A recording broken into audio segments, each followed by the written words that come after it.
હું આખી જિંદગી તમારા કર્મ ઉપર, પુણ્ય ઉપર ભાર આપવા માંગુ છું. દુઃખ આવે મારું પુણ્ય ઓછું છે, સુખ આવે મારું પુણ્ય વધારે છે. એમાં મારે ઈગો કરવાની શું જરૂર છે? અને તમારા જેવા ધર્મી હોય તો પુણ્ય તરફ પણ આંખ આડા કાન કરવા જોઈએ. તમારી નજર તો તમારા ધર્મ ઉપર હોવી છે.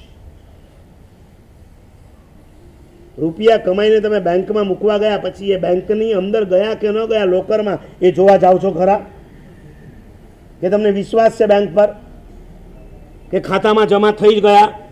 નહીં નહીં, મને ખાતું બતાડો, હું બહુ ચોકસાઈ વાળો માણસ છું, મને જ્યાં સુધી તમે નહીં બતાવો ત્યાં સુધી મને ન ચાલે. એવું કોઈ દિવસ કર્યું ખરું કોઈએ? અને કોઈ કરવા જાય તો ઓલો કેશિયર એને ઊભો રાખે, કરો ગેટ આઉટ. આવી જે બેંક તને છૂટ આપતી હોય ત્યાં જા. આ બેંકની અંદર આવું જોવા નહીં મળે. તોય તમને શ્રદ્ધા છે ને, વિશ્વાસ છે ને? તમારા લોકરની અંદર તમે દાગીના મૂકી આવ્યા પછી રોજ જોવા જાઓ છો? જ્યારે જરૂર પડે વર્ષમાં 4 વાર, ત્યારે તમે લઈ આવો છો, પાછા પ્રસંગ પતે એટલે આપી આવો છો. શા માટે પુણ્યનું ચેકિંગ કરો છો? તમારે ધર્મ કરતા જાઓ. 100% તમારા ખાતામાં પુણ્યનું બેલેન્સ જમા થાય ને થાય જ. પણ તમારી અધીરાય, સાચું બોલો બહેનો, આ ભાઈઓને ક્યારેક દૂધમાં મેળવણ નાખવાનું કહેજો. એક રાત માટે તમે બહાર જાઓ અને એને પહેલી વખત કહેજો કે મેળવણ નાખજો અને દહીં જામવું જોઈએ. અડધા કલાકે મૂઠું કરશે, જાય મૂકે અને અડધા કલાકે તપેલી હલાવે. એનું મેળવણ જામે ખરું? એનું દહીં જામે ખરું? તો અડધા કલાકે આમ પુણ્યની તપેલીને ચેક કર્યા કરશો તો ના જામે. મેળવણ નાખીને છૂટા, ધર્મ કરીને છૂટા. તમારું લક્ષ્ય ધર્મ નામના પુરુષાર્થ તરફ.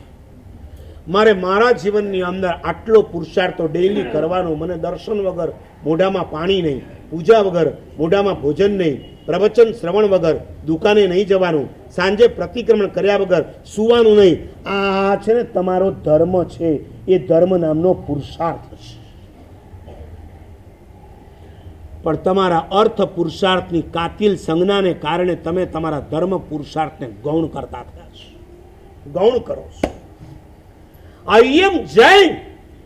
હું જૈન છું તો કમસે કમ મારા જીવનમાં આટલો પુરુષાર્થ તો હોય ને હોય જ. 3 ખંડના ધણી શ્રી કૃષ્ણને નિયમ હતો કે ચાલુ ચોમાસાની અંદર દ્વારિકાની બહાર નહીં જવાનું. 18 દેશના રાજા કુમારપાળને નિયમ હતો કે ચાલુ ચોમાસામાં પાટણની બહાર નહીં નીકળવાનું. તમને શેનો નિયમ છે? નવહારીનો? સુરત તો રોજ જવું પડે.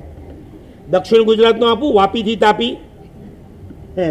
અમદાવાદે જવું તો પડે ને મારા સાહેબ. પછી ખીમત નહીં જવાનું? દિવાળીમાં ખીમત જવાનું? શેનું જવાનું? હા શેની પાડો છો?